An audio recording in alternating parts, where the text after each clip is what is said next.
Sudah datang tim Lab 4 dari Polda Sumsel untuk mengecek DNA si Mr. X. Nah, hari ini kita kedatangan dari tim Dokes Polda Sumsel gabungan sama tim Lab 4 Polda Sumsel untuk melakukan otopsi. Gunanya otopsi yaitu yang pertama untuk mengetahui kematian si Mr. Kalau dia ada tembakan, luka tembak, kita cari proyektilnya.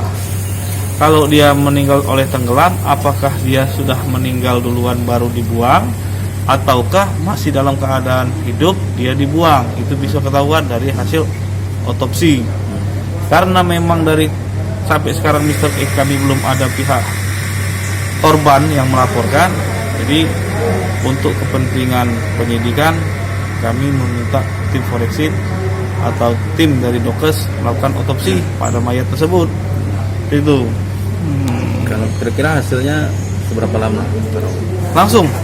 Untuk hasil bisa langsung ketahuan karena hari ini kita, kalau menurut Pak Dokter nanti yang pertama untuk mengambil sampel gigi menentukan DNA-nya, yang kedua mengambil paru untuk menentukan karena mayat itu ditemukan di sungai apakah dia meninggal setelah diceburkan atau sebelum. Yang ketiga untuk luka tembak sama luka oleh benda tajam akan dicek ada berapa gitu jumlahnya. Gitu.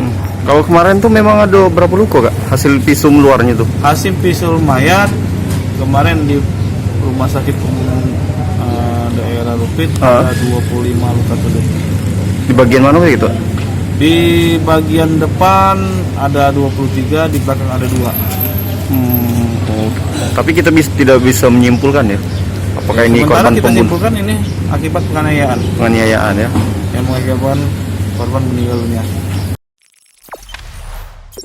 Jangan lupa subscribe, share, komen, dan like ya.